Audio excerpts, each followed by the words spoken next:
Dhanbad police की बड़ी कार्रवाई, प्रिंस खान गैंग के 4 सदस्य गिरफ्तार। धनबाद में अपराध के सफाये को लेकर पुलिस ने बड़ी कार्रवाई की है।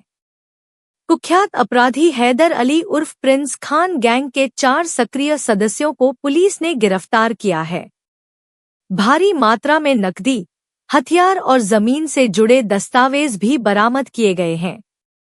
धनबाद पुलिस को गुप्त सूचना मिली थी कि वासेपुर और आसपास के इलाकों में प्रिंस खान गैंग के स्लीपर सेल सक्रिय हैं। सूचना के आधार पर एसएसपी प्रभात कुमार के निर्देश पर एक विशेष टीम बनाई गई, जिसमें 6 डीएसपी, 7 इंस्पेक्टर और 60 से अधिक पुलिसकर्मी शामिल थे। 4 नवंबर की सुबह पुलिस टीम ने वासेपुर, बरवंडा और भूली क्षेत्र में एक साथ छापेमारी की और गैंग के 4 सदस्यों परवेज खान, तौशिफ आलम उर्फ मुसा, सैफ आलम उर्फ राशिद और इम्तियाज अली उर्फ लाडले को गिरफ्तार कर लिया। तलाशी के दौरान पुलिस को 17,34,900 रुपए नकद, नागालैंड निर्मित 6 चक्रीय पिस्टल, 47 जिंदा कारतूस, 5 मोबाइल, 9 पासबुक, 5 चेकबुक और लगभग 70 जमीन से जुड़े डीड व एग्रीमेंट पेपर मिले। पुलिस के मुताबिक ये सभी आरोपी प्रिंस खान के लिए स्लीपर सेल की तरह काम करते थे। गैंग के गुर्गों को ठहराने से लेकर कारोबारियों की जानकारी जुटाने और वसूली की रकम को हवाला और क्रिप्टो के जरिए प्रिंस खान तक पहुंचाने का काम यही लोग करते थे। इसके अलावा बरवड्डा और गोविंदपुर क्षेत्र में अवैध धन से जमीन खरीदने और उसे वैध दिखाने की कोशिश भी इनका ही नेटवर्क करता था। फिलहाल बैंकमोड़ थाना कांड संख्या 279/25 के तहत मामला दर्ज कर लिया गया है और पुलिस सभी बरामद दस्तावेजों की तकनीकी व वैज्ञानिक जांच कर रही है। धनबाद पुलिस की इस कार्रवाई से प्रिंस खान गैंग की कमर टूटने का दावा किया जा रहा है। पुलिस अब गैंग के बाकी सदस्यों की तलाश में जुटी है। धनबाद जिला में संगठित अपराध के विरुद्ध काम करने के लिए एक स्पेशल टीम बनाई गई थी पहले से ही, जिसमें लगातार टीम काम कर रही थी। पिछले बार प्रिंस खान गैंग से जुड़े हुए कुछ लोग पकड़ाए थे जो किसी घटना को अंजाम दे रहे थे, लोगों को धमकी दे रहे थे।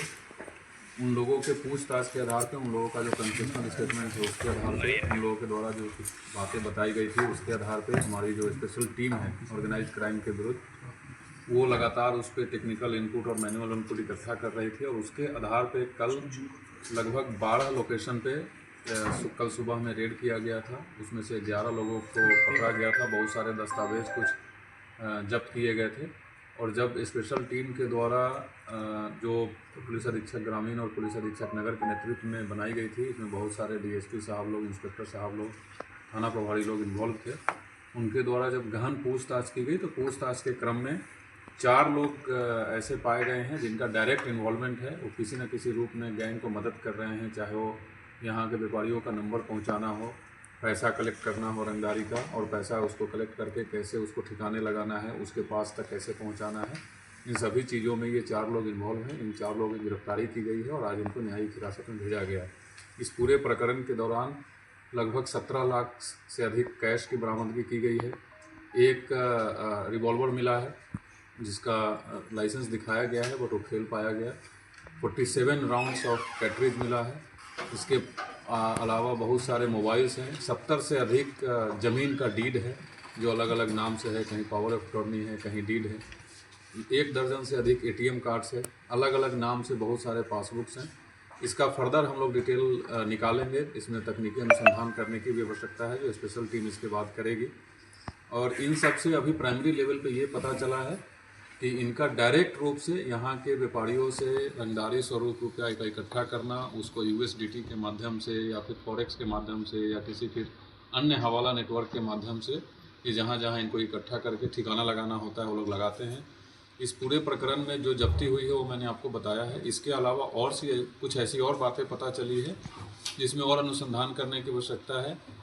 कुछ दिन पहले जो रांची में फायरिंग की घटना के बाद गिरोह के कुछ लोग पकड़ाए थे, जमशेदपुर में भी पकड़ाए थे, वहाँ जो बात उठ के आई थी कि हथियार का सप्लाई पाकिस्तान से होता है और इसमें जो नेटवर्क काम कर रहा है वो एंटी टेररिस्ट जो आतंक का फंड करते हैं लोग, उसमें भी कुछ पैसा लग रहा है। तो इस बिंदु का भी कुछ चीज़ इसमें समझ में आया है और हम लोग उस पर भी अनुसंधान कर रहे हैं कि कहीं ऐसा तो नहीं है मामला कि ये पैसा भी कहीं ना कहीं किसी न किसी आतंकी संगठन से जुड़ा हुआ है और टेरर फंडिंग किया जा रहा है।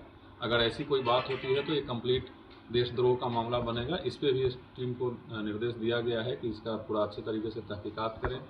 इन लोगों के द्वारा कुछ और लोगों का नाम बताया गया है जो धनबाद के भी हैं, धनबाद के बाहर के भी हैं। कुछ व्यवसायियों का नाम बताया गया है जो डर के पैसा भी पहुंचाते हैं।